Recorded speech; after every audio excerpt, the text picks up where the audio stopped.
Good morning friends, welcome back to my channel Sheetal Kamlesh Anand. तो friends, कल वट सावित्री की पूजा थी और ये पूजा हमारे यहाँ तीनों देवरानी जेठानी मिलकर करते हैं। जिसको किस तरह करते हैं चलिए दिखाते हैं। तो यहाँ आप देख पा रहे हैं कि ये मेरे बाद वाली देवरानी है जो पूजा की तैयारी कर रही है। सारे फल वगैरह कट करके प्रसाद बना रही है, साथ ही साथ थाली भी तैयारी कर रही है। और इस व्रत में सबसे महत्वपूर्ण होता है पंखे का, यानी कि पंखे होना अति आवश्यक होता है इस व्रत में। पंखा के बिना ये व्रत नहीं हो सकता। तो यहाँ आप देख पा रहे हैं कि मेरी देवरानी के हाथ में पंखा भी है। तो हम सभी पहुँच चुके हैं वट वृक्ष के पास, जहाँ पर सारी महिलाएं जाती है और वट वृक्ष की ही पूजा की जाती है।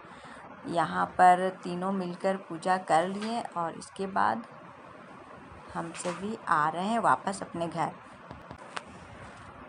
पूजा होने के बाद हम सभी वापस अपने घर आ रहे हैं और आते वक्त आप यहाँ देख रहे हैं कि ये मेरे बाद वाली देवरानी है जो काफ़ी अच्छी लग रही है। और उसके बाद ये छोटी देवरानी है, ये भी काफ़ी अच्छी लग रही। इस दोनों ने मिलकर काफ़ी तैयारियां की थी वर पूजा के लिए, क्योंकि ये पति की पूजा होती है। इस कारण दोनों ने 16 श्रृंगार किया हुआ है और दोनों सुंदर भी लग रही है। मैं एकदम से सिंपल साड़ी पहनी हूँ क्योंकि मुझे काफ़ी गर्मी लग रही थी। और मेरी दोनों देवरानियाँ ने मुझे कहा कि दीदी इतना फीका फीका क्यों तैयार हुए हैं, अच्छे से तैयार हो जाइए, आप अच्छी लगेंगे। पर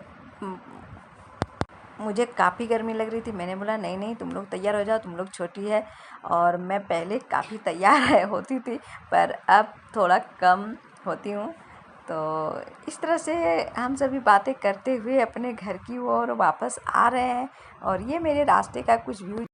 तो फ्रेंड्स, घर पहुंचते ही होती है पति की पूजा। वट सावित्री की पूजा को वर पूजा भी कहते हैं। वर पूजा यानी पति। इस पूजा को सीधे सीधे वट वृक्ष से जोड़ा गया है। और वट वृक्ष की पूजा इसलिए की जाती है क्योंकि वट वृक्ष की आयु काफ़ी लंबी होती है और उसी के समान अपने पति की आयु लंबी हो, इसी की कामना के लिए ये पूजा की जाती है।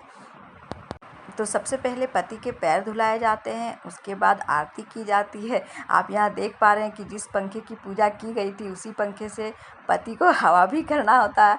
इसके बाद मैं यहाँ आशीर्वाद ले रही हूँ और उसके बाद मैंने उनके हाथों में रक्षा सूत्र बांधा। और ये रक्षा सूत्र वही रक्षा सूत्र है जिसे वट वृक्ष को 7 फेरे लेकर वहाँ पे भी लपेटा गया था।